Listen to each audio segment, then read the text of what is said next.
21 Convention 2019 of Orlando, Florida. Our next speaker is an alumni speaker of the 21 Convention, returning for his fourth time to our stage. He's also the best-selling and legendary author of The Way of Men, Becoming a Barbarian and a More Complete Beast. Without further ado, please help me welcome Jack Donovan to the stage. Welcome back. All right, man. Cool. Yes, sir. Thank you.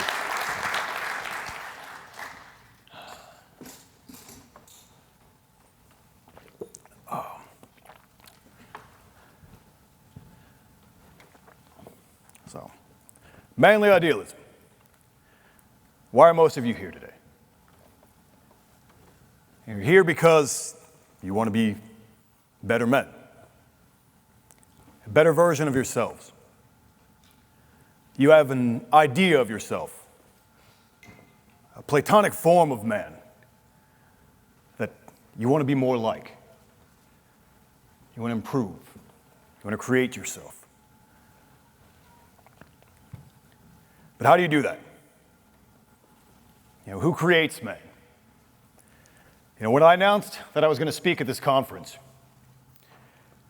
I got a comment from a guy, and it was something along the lines of, all these guys should just save their money. They don't need to go to listen to see all these so-called men. If you want to know what being a man is, you should just get a woman pregnant, and then you'll figure it out. And so, I went back and I looked at his profile and I looked at his woman, and I wasn't impressed.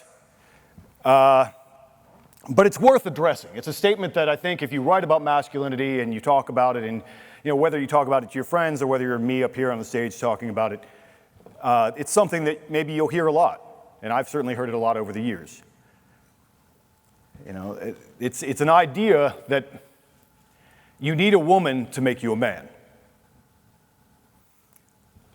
Now, it is true on a technical level that you do need a woman to make you a father.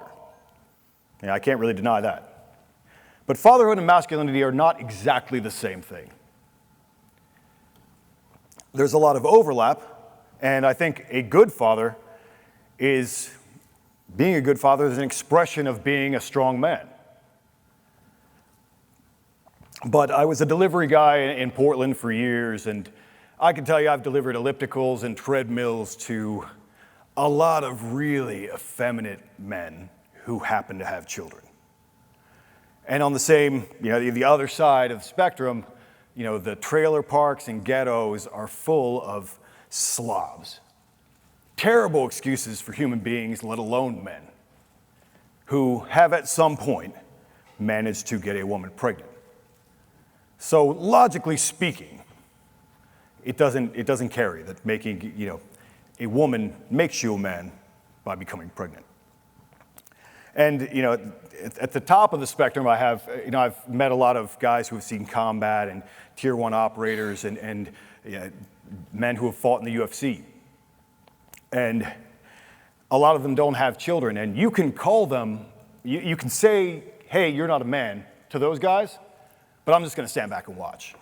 I don't think that's going to fly. So something's not the same there. And when I say this, people think that maybe I'm anti-fatherhood or something like that, and actually that's not the case at all. In fact, I'd love to see it done right. At my jiu-jitsu gym that I work out at, there's this guy. He brings his son along with him. His son's maybe 10, 12 years old, and he brings him to jiu-jitsu class, and the guy works with some of the smaller adults, and then at the end of class, he rolls with his son. And I've told him, I'm like, man, you're doing something right. That's a good thing. That kid is going to remember for the rest of his life that, his dad gave a shit. And his dad wanted to try and make him see some component, whatever was in his power to help him become a better man. And that's great. So I'm definitely pro-fatherhood, but, a woman can't make you a man. And that's one of the themes I'm going to talk about today. And who creates men? Well, men create men. In The Way of Men, I talked about the perimeter. And basically, it's a really simple concept that comes from evolutionary psychology. That is, if you're out in a forest, I love a campfire as a symbol of it because you can really see where the perimeter ends, where this fades into darkness. So men are walking through nature. And nature by itself, to us, is chaotic. It has its own order, but it doesn't care about us. And so there's this chaos and darkness. There's bears out there. There's other men hiding there to kill you. And your job as a man is to control that space, to make that space safe. Because everything around that fire is everyone that you care about. Your friends, your kids, your women. Everything that matters is right there. So your job as a man is to work with other men to help keep that perimeter safe, to help order that space.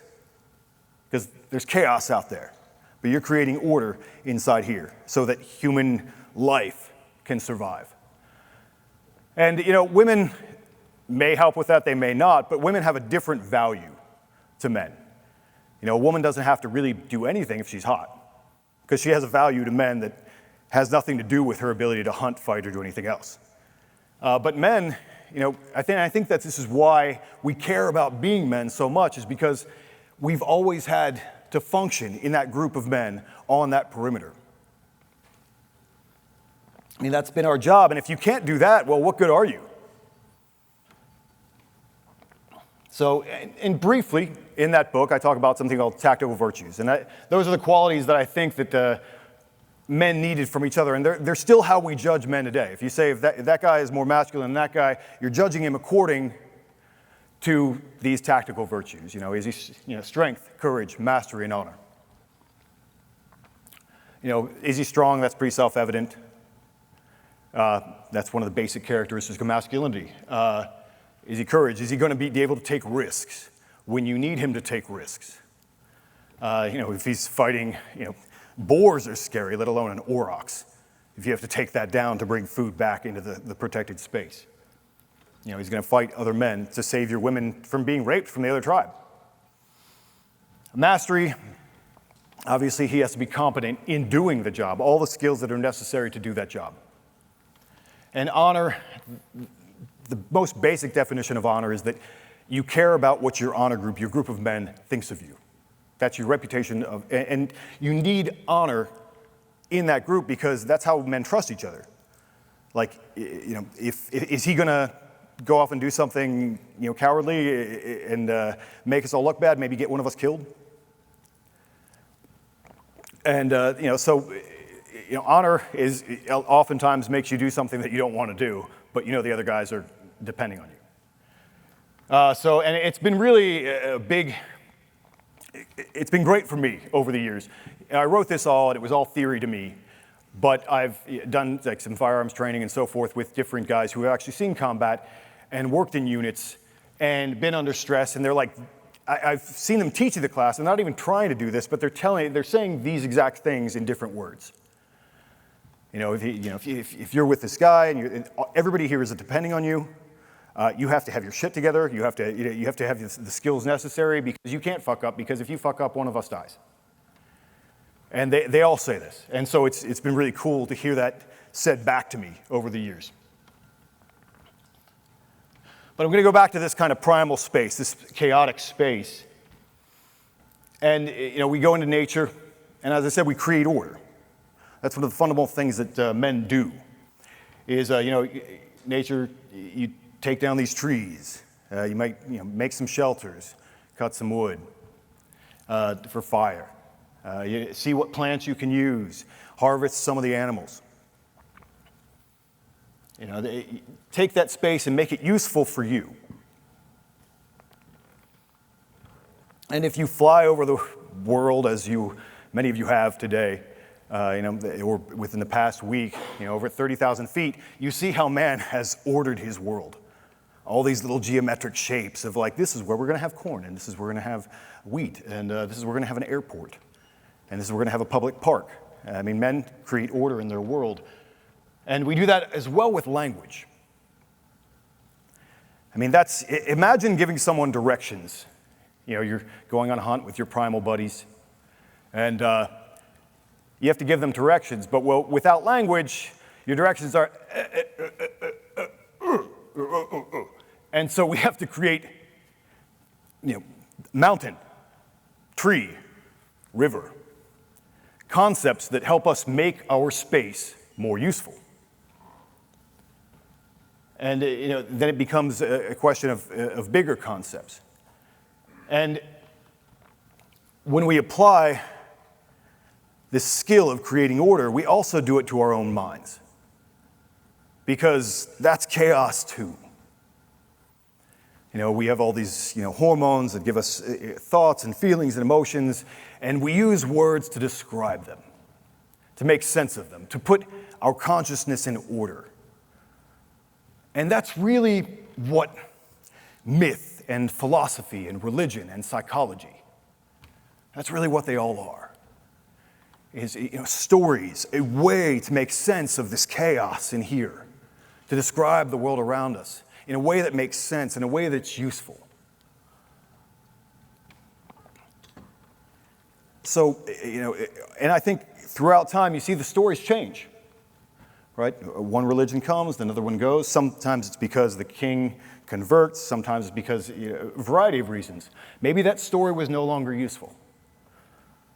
It wasn't the best story at the time. And you can see, obviously, there are certain stories, I'm not going to get into it, but there's certain stories in the world that you hear in the media and so forth, and there's an agenda behind them. We want this to be the story that you use to order your consciousness.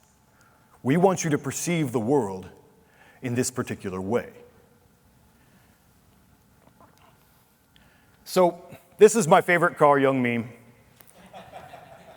As I said, psychology, it's all stories, and I've always been really into the arts and really into symbolism and the depth of meaning of things. And so, I always thought Jung was my guy, and he has been. I mean, if you're talking about archetypes, thanks Jung. He definitely has influenced things in a really positive way, and certainly me and my thinking over my lifetime. But there was a more scientific, rational approach to psychology, and Jung's like, how about magic, though? How about magic? And he looked all through myth the myths of societies, and was pulling all these symbols that have always been important to people and making connections between them. And again, that's what I like to do. So I thought he was going to be my guy. So this summer, I bought the Red Book, and the Red Book is a book that Jung wrote. I think it was before World War I. It was while he was going through a difficult time in his life. But it's a fantastic piece of art, really. It's all written in calligraphy, and there's a bunch of artwork in it, and he did it all by hand and himself over a period of many years. But he wrote this first book kind of in a very stressful period, and he thought he was going crazy. And so he forced himself to imagine all these different visions. And then he's like trying to examine, why am I envisioning that? And then I see a lot of these visions getting applied to his psychology later. And you can see it in his notes and so forth. But, so, I bought this book, and it's an expensive book. It's like $170. And I bought a stand for it. And I bought the Kindle version, and I'm like, I'm going to take a month, and I'm just going to read this book, and this is going to be a really powerful spiritual experience for me, and I'm going to read it out loud every day, and I'm going to really get into it and get something huge out of it. And I did, because I hated it. And not to say that it's bad.